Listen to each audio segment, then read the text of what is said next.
I'm Tom Fox, the Compliance Evangelist, and I'd like to welcome you to Hallmark 1 of 10 Hallmarks of an Effective Compliance Program.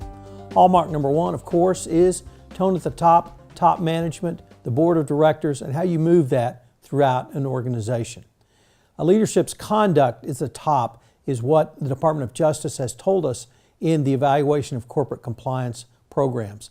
Leadership at the top means more than simply the tone, but it means how does senior management, through their words, actions, and deeds, encourage or discourage the type of conduct which would prevent bribery and corruption?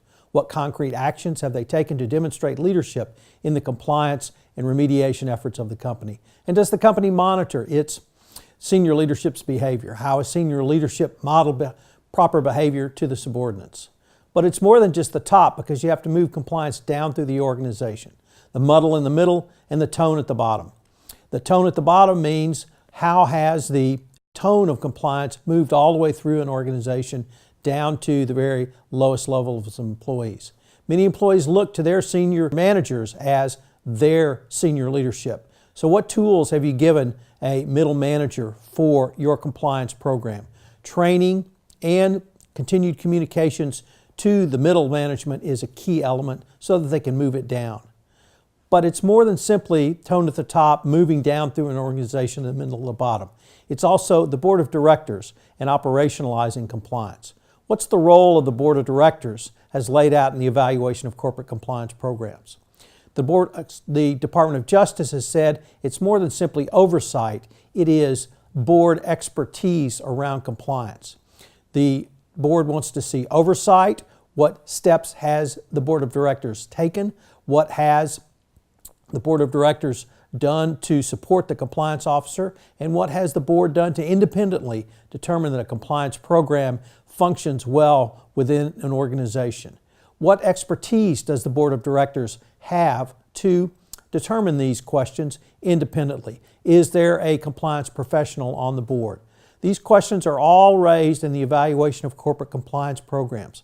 How have you and your organization engaged the board of directors to oversee your compliance program? These are now important points that the Department of Justice will look to for any company that's in an enforcement action.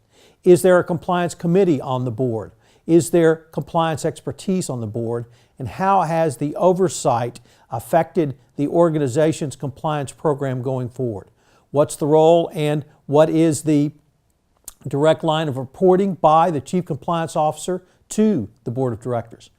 I have developed 20 questions which reflect the Board of Directors' role in going forward. These questions turn around the issues of oversight, the specific compliance program, the strategic direction of compliance. These are all part of the 10 Hallmarks of an Effective Compliance Program. All of these are in my new book, The Complete Compliance Handbook, which you can find out more information on my website, www.fcpacompliancereport.com. You can pre-order the book. It will be out in mid-April, published by Compliance Week. This is Tom Fox, the Compliance Evangelist. I hope you will join me for the next episode, Hallmark number 2.